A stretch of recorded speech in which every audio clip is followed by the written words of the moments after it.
नमस्कार। आज मंत्रिपरिषद में 38 एजेंडों पर निर्णय हुआ और साथ ही साथ 2 अन्य बिंदु पर भी विचार हुआ जो मंत्रिपरिषद के सदस्यों ने प्रस्तुत किया। सबसे महत्वपूर्ण जो बिंदु है,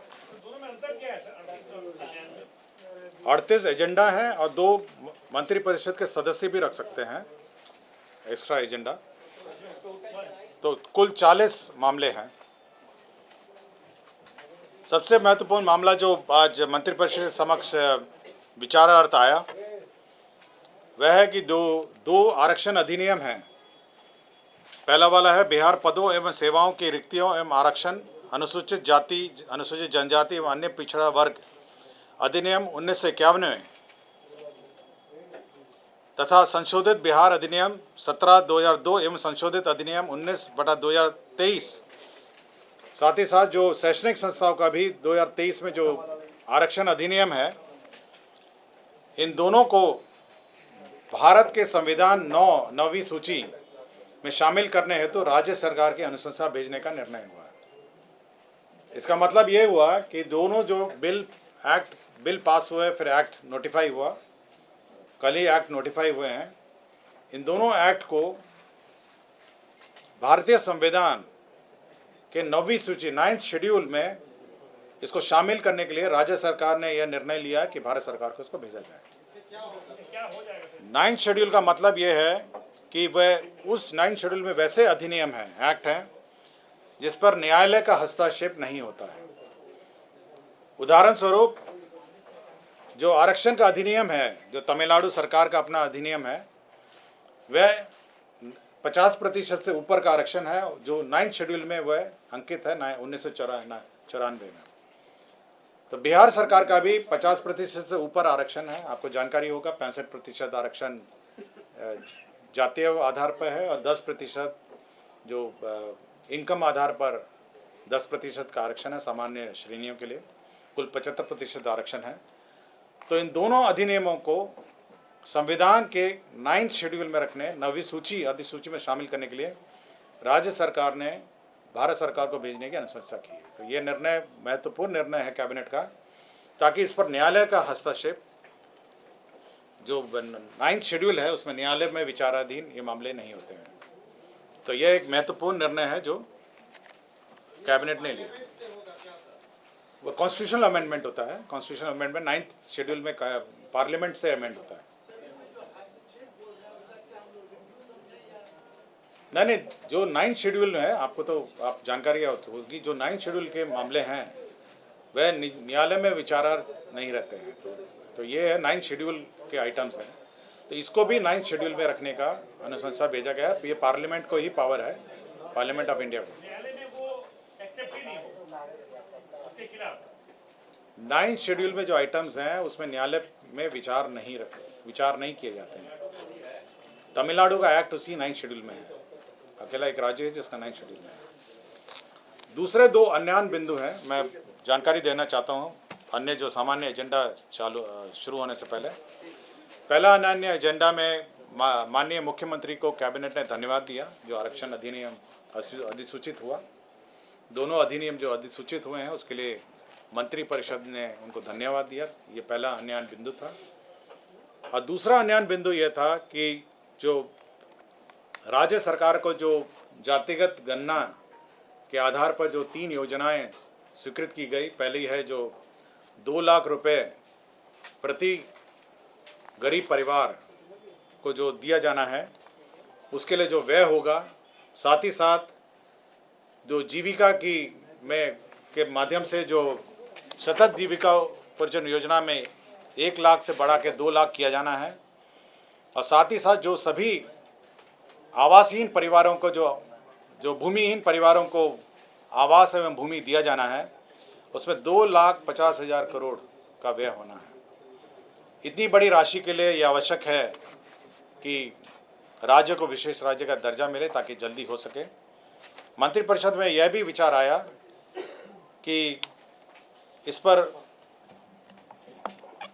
काफ़ी दिन से, जब से 2010 से इस पर बार बार केंद्र सरकार को अनुरोध किया जा रहा है और अंतिम बार 2013 में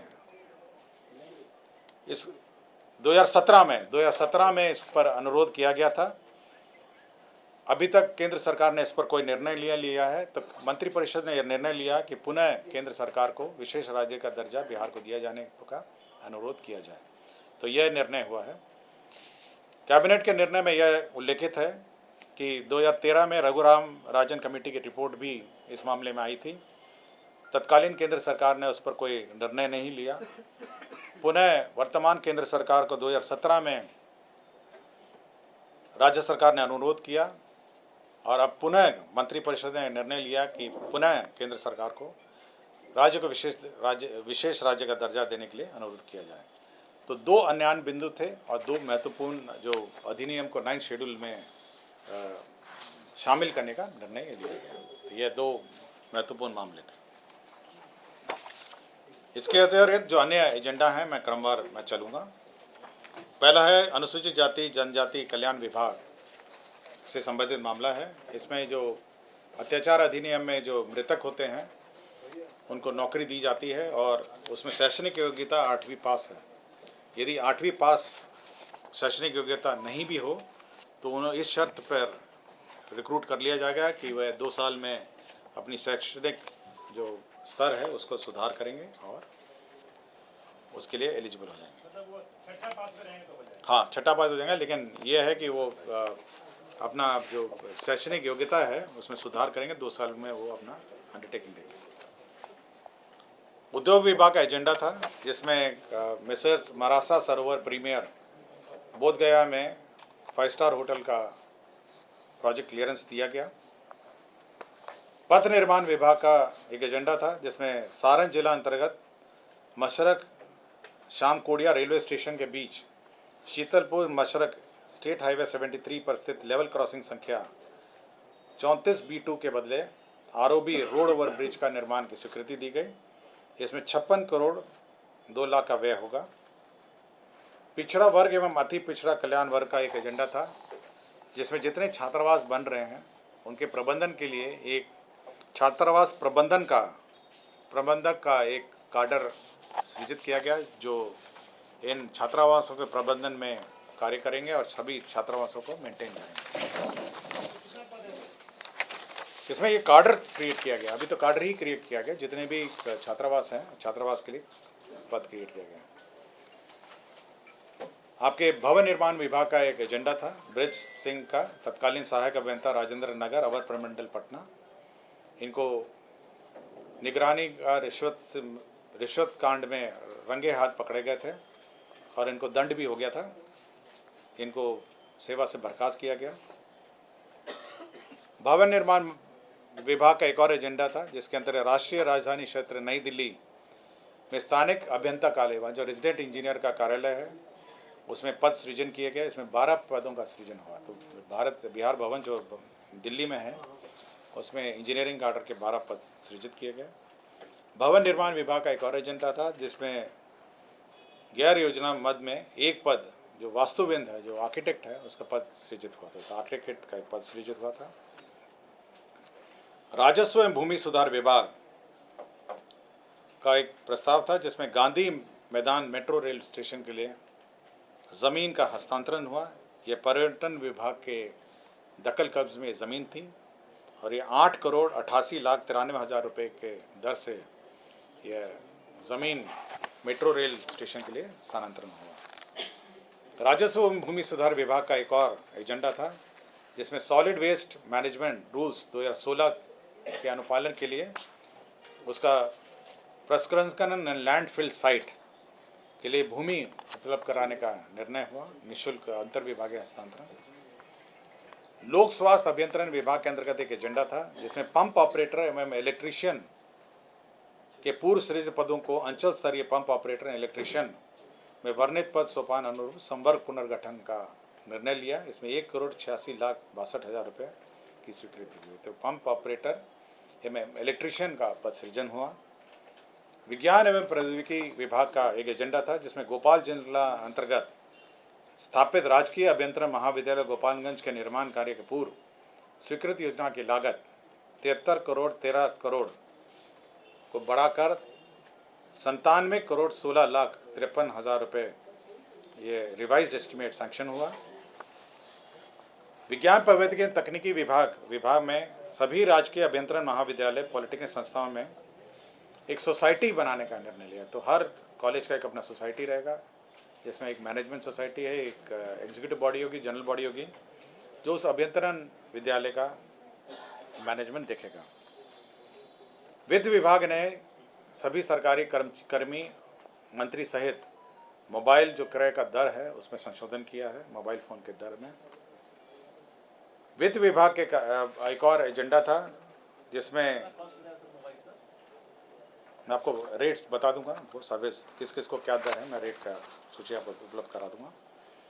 वित्त विभाग का वैसे मामले जो 1/9/2005 के पूर्व अभ्यर्थी पुरानी पेंशन योजना में तहत थे और 1/9/2005 के बाद जो बाद ज्वाइनिंग किए, एडवर्टाइजमेंट पुराना था लेकिन ज्वाइनिंग बाद में, ये बार बार नई पेंशन योजना और पुरानी पेंशन योजना का कन्फ्यूजन रहा है। तो ये कहा गया कि जिस वर्ष में एडवर्टाइजमेंट था उस वर्ष का जो पेंशन योजना है, पुरानी पेंशन योजना होगी तो पुरानी पेंशन योजना दी जाएगी। कौन सा? वित्त विभाग का था एजेंडा नंबर 14 में, जो 1/9/2005 के बाद तो न्यू पेंशन स्कीम थी, लेकिन बहुत सारे मामले थे जिसमें पुरानी पेंशन योजना के अवधि में एडवर्टाइजमेंट निकला लेकिन ज्वाइनिंग बाद में किए, तो पुरानी पेंशन योजना उन पर लागू हुई। हाँ, विज्ञान प्रौद्योगिकी एवं तकनीकी शिक्षा विभाग में अररिया जिला में स्थापित फनेश्वर नाथ रेणु अभियंत्रण महाविद्यालय अररिया का जो एस्टिमेट था 73 करोड़ 13 लाख से बढ़ाकर 98 करोड़ 57 लाख बढ़ा दिया गया है। तो यह रिवीजन ऑफ एस्टिमेट हुआ है। विज्ञान एवं प्रौद्योगिकी विभाग के अंतर्गत गया अभियंत्रण महाविद्यालय में आर्किटेक्चर कोर्स आरंभ किया गया, बैचलर ऑफ आर्किटेक्चर। इसमें 14 शैक्षणिक पदों का सृजन हुआ। एक प्राध्यापक हैं, सह प्राध्यापक 3, सहायक प्राध्यापक 10। तो एक बैचलर ऑफ आर्किटेक्चर है जो गया में सृजित हुआ। वित्त विभाग का ये सभी कर्मचारियों के लिए सूचना है कि जो डीए दर है 42 से बढ़ाकर 46% कर दिया गया है। तो 42 कौन सा डीए वाले में चंदा नंबर 17 दीजिए, हम आपको बता देते हैं। वित्त विभाग में जो राष्ट्रीय बचत कार्यालय है उसमें वर्तमान पदस्थापित कार्यरत लिपिक कार्यालय परिचारियों को जिला समान्वय के समान पर, जो 19 लोग हैं जो राष्ट्रीय बचत कार्यालय में पदस्थापित थे, अब राष्ट्रीय बचत कार्यालय बंद कर दिया गया है, तो उनका समायोजन अब जिला वर्ग में कर दिया गया है। स्वास्थ्य विभाग में श्री कृष्णा चिकित्सा महाविद्यालय SKMCH में 100 करोड़ रुपए उपलब्ध कराए गए हैं। जो भाभा कैंसर अस्पताल एवं अनुसंधान केंद्र मुजफ्फरपुर है, उसको 100 करोड़ रुपए उपलब्ध कराया गया अनुदान के रूप में, और इसके लिए बजट ही उपलब्ध किया गया है। आपके द्वारा डीए के बारे में पूछा गया था। डीए में कुल राशि ये करीब 533 करोड़ 11 लाख रुपए लगेगा, ये सरकारी कर्मचारियों के लिए है, और 433 करोड़ लगेगा रिटायरमेंट, तो कुल 966 करोड़ लगेगा। जहाँ तक कितने कर्मचारी हैं इसकी सूचना ये विभाग से आपको मिल जाएगी। वार्षिक है, कुल 966 करोड़ रुपए व्यय होगी अतिरिक्त। तो स्वास्थ्य विभाग का मैंने आपको बताया कि भाभा कैंसर अस्पताल अनुसंधान केंद्र में 100 करोड़ रुपए उपलब्ध करा गए हैं। ये ईस्टर्न रीजन का सबसे बड़ा कैंसर रिसर्च इंस्टीट्यूट होगा, और आपको जानकारी होगी ये ऑलरेडी संचालित है। इसके अतिरिक्त इक्विपमेंट और सामान के लिए दिया गया है। स्वास्थ्य विभाग का एक पूर्व का प्रस्ताव था जिसमें 1015 स्वास्थ्य उपकेंद्र एवं 228 अतिरिक्त स्वास्थ्य केंद्र, वैसे जहां 86 प्रखंड सामुदायिक स्वास्थ्य केंद्र निर्मित नहीं हैं, वहां निर्माण NHM के द्वारा निर्माण किए जाने वाले 50 सामुदायिक स्वास्थ्य केंद्र के निर्माण के लिए अतिरिक्त अन्य कार्य के मॉडल प्राकलन के आधार पर योजना की प्रशासनिक स्वीकृति दी गई थी। उसमें केवल स्वरूप परिवर्तन किया था। पहले नाबार्ड ऋण से बनाया गया था, केवल उसके हेड जो है जिस व्यय से व्यय होगा, अब 7 निश्चय के अंतर्गत ये व्यय होगा, केवल नाबार्ड से हटाकर इसको 7 निश्चय का जो हेड है, वित्तीय हेड है, उसमें परिवर्तन किया गया है। हाँ, 1015 स्वास्थ्य केंद्र उपकेंद्र हैं, 228 अतिरिक्त स्वास्थ्य केंद्र हैं, और वैसे 86 प्रखंड हैं जहाँ सामुदायिक स्वास्थ्य केंद्र निर्मित नहीं है। इनका निर्माण एवं NHM द्वारा निर्माण किए जाने वाले 50 सामुदायिक स्वास्थ्य केंद्र हैं। तो इनमें वही है कि आपके मॉडल प्राकलन पर निर्माण किए जाने हैं, केवल हेड का चेंज हुआ है। सामान्य प्रशासन विभाग में अंचल द्विवेदी न्यायिक दंडाधिकारी से अपर मुंसिफ सारण है, छपरा हैं। ये माननीय उच्च न्यायालय के आलोक में इनको सस्पेंड किया गया था, बर्खास्त किया गया था, पुनः इनकी सेवा बहाल माननीय उच्च न्यायालय के आलोक में कर दी गई।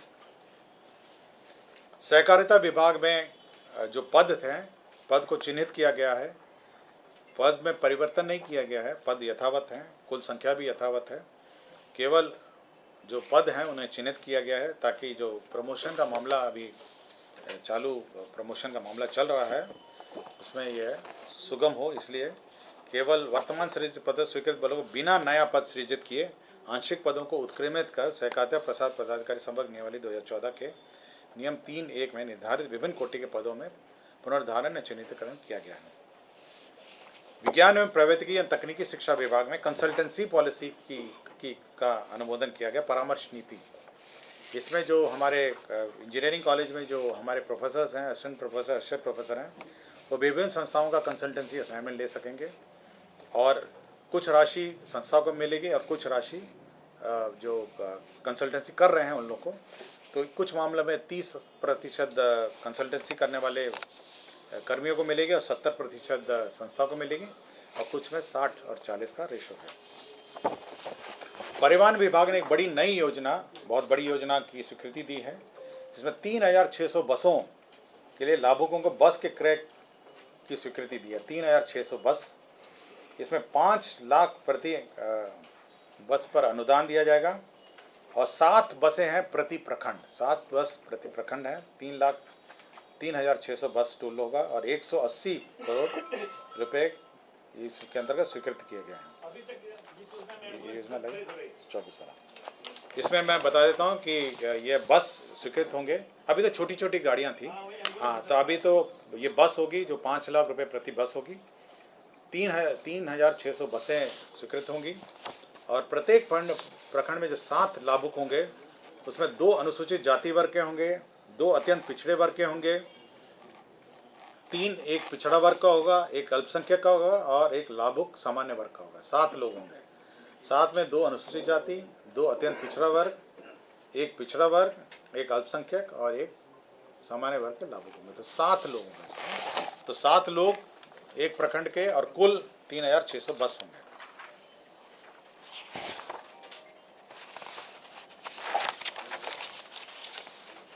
राजस्व भूमि सुधार विभाग का एक और मामला था, जहानाबाद जिला के अंतर्गत है। ये केवल एक पुराना मामला 1987 का था, जिसमें ज़मीन बदलैन का मामला था। कुछ लोग इस जो रैयत हैं उनकी ज़मीन पे बस गए थे। बाद में सरकार ने निर्णय लिया कि जो बस गए हैं उनको बंदोबस्त कर दिया जाए। यह उग्रवाद प्रभावित क्षेत्र था उस वक्त, और जिस पर जो वर्तमान रैयत हैं जिनकी ज़मीन थी वह सरकारी भूमि पर बस गए थे, तो अब यह निर्णय लिया है कि अब उन जो सरकारी ज़मीन पर बस गए हैं 36 डेसिमल गृह और मौजूदा मालिक भूमि है, बच्चू सिंह हैं पिता स्वर्गीय रामविलास सिंह, ललन सिंह है पिता स्वर्गीय सुखदेव सिंह और उपेंद्र सिंह है पिता स्वर्गीय सत्यनारायण सिंह, इनको बंदोबस्त कर दिया जाए। उद्योग विभाग द्वारा बिहार की लॉजिस्टिक पॉलिसी स्वीकृत कर दी गई है। तो इस लॉजिस्टिक पॉलिसी के अंतर्गत जो हमारे लॉजिस्टिक पार्क हैं उसके लिए अनुदान की स्वीकृति दी गई है। साथ ही साथ मैं सारे कंपोनेंट पढ़ देता हूँ किस किस मामलों में दी गई है। इसमें लॉजिस्टिक पार्क के लिए दी गई है, लॉजिस्टिक यूनिट्स के लिए दी गई है, मल्टी मॉडल लॉजिस्टिक पार्क के लिए दी गई है। इसमें सभी में जो हमारे इस विशेष की नीति के अंतर्गत जो बिहार इंडस्ट्रियल पॉलिसी 2016 है वो दिया जाएगा, और साथ ही साथ जो कैपिटल सब्सिडी है वो करीब 10% है, विभिन्न लिमिट्स के अंतर्गत है। 10% का लिमिट है और किसी में 10 करोड़ का लिमिट है, किसी में 2 करोड़ का लिमिट है, किसी में 3 करोड़ का लिमिट है, किसी में 1 करोड़ का लिमिट है, बहुत सारे डिटेल्स हैं। तो विभिन्न प्रकार के जो लॉजिस्टिक यूनिट हैं उसके लिए बिहार लॉजिस्टिक पॉलिसी स्वीकृत की गई है। लॉजिस्टिक पार्क है, लॉजिस्टिक यूनिट्स है और मल्टी मॉडल लॉजिस्टिक पार्क है। यदि किसी को डिटेल चाहिए तो मैं अलग से इसको उपलब्ध करा दूँगा। ग्रामीण कार्य विभाग में जो हमारे जो नए कार्य शुरू हुए हैं, बहुत सारे वर्कलोड भी बढ़ गया, कार्य भी बढ़ गया है, उसके लिए पद सृजन का प्रस्ताव था। इसके अंतर्गत बड़ी संख्या में पद सृजन 2261 पद का सृजन हुआ है। इसमें सबसे बड़े जो पद हैं वे बेसिकली निम्न वर्गीय लिपिक हैं, क्लर्क ग्रेड के 425 हैं। 2261 पद क्रिएट हुए हैं। इसमें प्रयोगशाला सहायक है 42 और शोध सहायक है 102। तो इसमें जो क्वालिटी कंट्रोल है उसके लिए मेजर पद सृजित हुए हैं। साथ ही साथ पद कार्य प्रभारी हैं, सभी पदों के कार्य प्रभारी हैं। उसमें 1069 इसमें स्वीकृत हुए हैं और साथ ही साथ मल्टीटास्किंग प्रचारी 382 हैं। साथ ही साथ कार्य अंचल दरभंगा में कुछ परिवर्तन किए गए हैं और कार्य अंचल समस्तीपुर, इन दोनों कार्य प्रमंडल में संशोधन भी किए गए हैं। तो 2261 पद नए सृजित किए गए हैं ग्रामीण कार्य विभाग में। स्वास्थ्य विभाग के अंतर्गत इंदिरा गांधी आयुर्वेदिक संस्था में जो हमारे प्रधानमंत्री स्वास्थ्य सुरक्षा निधि योजना के अंतर्गत पोस्ट ग्रेजुएट पढ़ाई के लिए जो इंफ्रास्ट्रक्चर क्रिएट किए जाने हैं, उसके अंतर्गत 138 करोड़ 138 रुपये 1 अरब 38 करोड़ की योजना स्वीकृत हुई। ये 60-40 के हिसाब से 60-40 है, जिसमें 82 करोड़ 80 लाख है केंद्र अंश है और 55 करोड़ 20 लाख है ये राज्य अंश है। तो 60-40 के अंतर्गत ये योजना स्वीकृत हुई है। सूचना एवं प्रौद्योगिकी विभाग में जो राइट ऑफ वे का प्रावधान था, जो अग्रीमेंट हम लोगों ने 2013 में किया था, इसके अंतर्गत पंचायत स्तर तक जो right of way connectivity, broadband connectivity के लिए हमने राइट ऑफ वे का अग्रीमेंट किया गया था कि सरकार इसमें मदद करेगी और निःशुल्क रहेगा। इसको अब हम लोग पंचायत को हटा के अब गांव स्तर तक इसको राइट ऑफ वे ले जाने का निर्णय लिया है। उसी में राइट ऑफ वे का अग्रीमेंट में संशोधन है। विधि विभाग के अंतर्गत माननीय उच्च न्यायालय पटना में स्थापना में 110 पदों में से 55 पदों को अभिलेख लिख के वेतन स्तर के पद पर उत्क्रमित किया गया। तो वेतन स्तर 3 था, उसको 4 में इंक्रीज किया गया। 110 पद में से 55 पदों को अपग्रेड किया गया है। दूसरा एक और विधि विभाग का प्रस्ताव था, माननीय उच्च न्यायालय पटना की स्थापना में सुभाष सेल, ये तो अनुवादक, ये ट्रांसलेशन सेल हैं, 60 पद हैं। अनुवादक से प्रूफ रीडर हैं 20 पद हैं। कुल 80 पदों का इन्होंने सैंक्शन किया। तो ये ट्रांसलेशन पद है, 60 पद अनुवादक का है, अनुवादक से प्रूफ रीडर 20 हैं, तो केवल 80 है। ऊर्जा विभाग की बड़ी योजना सैंक्शन हुई है आज। यह बहुत बड़ी योजना है, 1810 करोड़ की योजना है। और ये कजरा लखीसराय में यह power generation unit, solar power generation unit की स्थापना हुआ है। 253.85 मेगावाट आवर बैटरी ऊर्जा भंडारित। ये एक्चुअली क्या है, ये अन्य ऊर्जा जो सोलर पावर प्लांट है उनसे भिन्न है। इसमें सोलर पावर पैनल भी रहेगा और बैटरी भी रहेगी इसमें। तो जो दिन में जो एनर्जी जनरेट होगी वो ग्रिड में तो जाएगी, साथ ही साथ बैटरी भी इसमें चार्ज हो जाएगी। और जब पीक आवर होगा, जब आवश्यकता होगी, जब सूरज नहीं रहेगा, तो इस बैटरी के माध्यम से 253.85 मेगावाट आवर का यूनिट का स्थापना हुई है। इसमें 1810 करोड़ का व्यय होगा, जिसमें 80% फाइनेंशियल इंस्टीट्यूशन से लोन का है और 20% राज्य सरकार देगी। तो 80-20 पर है और 1810 करोड़ की योजना है। राजस्व भूमि सुधार विभाग का एक और योजना था, जिसमें अंतर विभागीय हस्तांतरण का जमीन का हस्तांतरण है। इसमें 5.45 एकड़ और 0.26 एकड़ ये किरतपुर, दरभंगा में है, ये किरतपुर है, प्रखंड से अंचल कार्यालय के भूमि हस्तांतरण का प्रस्ताव है।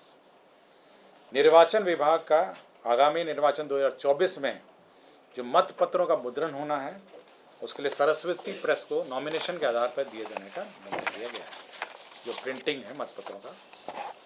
वाणिज्य कर विभाग का एक प्रस्ताव था। आपको जानकारी होगी, चिड़िया खाना करके एक फिल्म आई है, चिल्ड्रन फिल्म आई है, और चिड़िया खाना फिल्म में यह फिल्म बच्चों पर आधारित है और विशेषकर बिहार के बच्चे पर आधारित है और बिहारी किशोर लड़के के आधारित है, जो मुंबई में अपने को स्थापित करने के लिए जद्दोजहद करता है।